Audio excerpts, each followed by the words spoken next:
Hello guys, দেখো আমরা ব্যাঙ্গালোরে এসেছি, আমরা রাজমিস্ত্রি কাজে। এখানে আমাদের কাজ হচ্ছে এই যে পাইপ, এই পাইপগুলো দেখছো, এই পাইপগুলো বিল্ডিংয়ের কাজ হয়, ভাড়া হয়। আর আরও জায়গাতে চলেছি। এই যে এইগুলো সম্পূর্ণ কাজের আমাদের সামান। এগুলো আমাদের কাজ হচ্ছে, এগুলো আলাদা আলাদা করে রাখা, সব একসাথে আছে। আরও এখানে দেখো এই যে কীভাবে রাখা আছে, এগুলো ছড়িয়ে ছিটিয়ে রাখা আছে, দেখতে পাচ্ছ। এই জিনিসগুলো আমাদেরকে গুছিয়ে এখানে রাখা হয়। আচ্ছা, আর তোমাদের দেখাচ্ছি এই যে ভাই, এই ভাইয়ে দেবো, এইসব ভাইয়ের বাড়ি, কেউ কাপাসডাঙ্গা বাড়ি, কারো বালির সামনগর বাড়ি, কারো তোমার লঙ্কা বাড়ি। আর ওই যে এক ভাই যাচ্ছে, ওর লজ্জাটা বেশি, ও পালাচ্ছে। আচ্ছা, আর একটা দেখাচ্ছে, আমার মামু আছে, যে আমার মামু আমাকে কাজে নিয়ে এসছে। এখানে আমি দেখাচ্ছি, এই যে আমার মামু।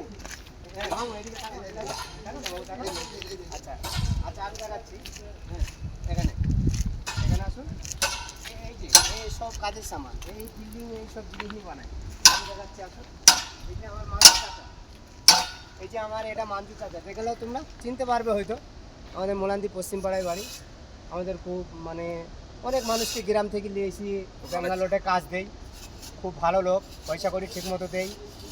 বাড়ি ঘর ছেলেটাকে দিয়ে আসে, মুখে যা বলে এখানেও তাই করে, বলে তোদের ভালোবাসবো, তোদেরকে পেট ভালো করবো, কোনো পয়সা করির বাড়িতে সুবিধা হলেও দেখবো। যেটা বলে নিয়ে আসে সেটা দেখে, অন্য কোনো মানুষের মতো না। ঠিক আছে, তাই এটা আমার মাঞ্জু চাচা, দেখো। ঠিক আছে, আমার মাঞ্জু চাচা কিছু কথা বলবে বলছে, তা এখন বলা যাবে না বলছে। হ্যাঁ, ঠিক আছে, তা নেক্সট টাইম যখন ভিডিও হবে তখন আমার মাঞ্জু চাচা কিছু বলবে, তোমাদের শোনাবো। আর একটা জিনিস তোমাদের দেখাচ্ছি, এই যে ছেলেটা দেখতে পাচ্ছ, এই যে ছেলেটা আমাদের অমিতাভ বচ্চনের মতো লম্বা, এই ছেলেটা আমাদের হেডমিস্ত্রি। মানে এই ছেলেটা আমাদের কোন জায়গায় কত মিস্ত্রি লাগবে, কোন জায়গায় কোন কাজটা দিলে এর দ্বারাই হবে, এসব কাজ মেনটেন আমাদের ওই মিন্টু ভাই করে। আমাদের মিন্টু ভাইয়ের রেজিস্ট্রারি বিয়ে হয়ে আছে। হ্যাঁ, কিছুদিন পরে অনুষ্ঠান হবে, এখান থেকে আমাদের মিস্ত্রি সবাই যাবে, প্যান্ডেল করে খাওয়ানো হবে, যত লোক সবাই যাবে। কিন্তু ছেলেটা একটু লজ্জিত টাইপের, তাই মুখটা দেখাচ্ছে না। ছেলেটা আমাদের পলাশি দরুদের হসপিটালের পাশে যে চাটানটা পড়ে আছে, ওটা ওর শ্বশুরেরই। ওখানে বিয়ে করেছে, সবাই দেখতে পাবে। প্যান্ডেল যখন হবে নিউজে ছাড়া যাবে। তা এই কি ব্যাপার। আরও একটা জিনিস, আমাদের নসিব দেখো, এই যে জায়গাটা দেখতে পাচ্ছ, এই যে জঙ্গল, এখানে কিন্তু সাপ দেখা যায়। সাপের কিন্তু কোনো মানুষের কারো ক্ষতি করে না। এখানে সাপ আছে, আমরা প্রতিদিন দেখতে পাই সকালবেলায়। এখানে সাপ দেখা যায়, তোমার কুকড়া, যেটা খরিশ সাপ বাংলা ভাষায় বলে, এখানে সব দেখা যায়।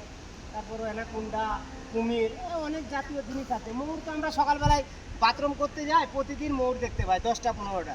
গ্রামের দিকে ময়ূর দেখতে গেলে কলকাতায় যাই, তোমার 200-500 টাকা খরচা করতে যেয়ে ময়ূর দেখতে যাই। আর আমরা সকালবেলায় উঠে ঘুম থেকে উঠে ময়ূর দেখতে পাই। তারপর এখানে গাধা চড়ে, হরিণ, অনেক কিছু দেখতে পাই। তা আপনাদেরকে বোঝালাম। এর নেক্সট টাইম ভিডিও যখন হবে তখন আবার আমাদের লাইভে আসবো।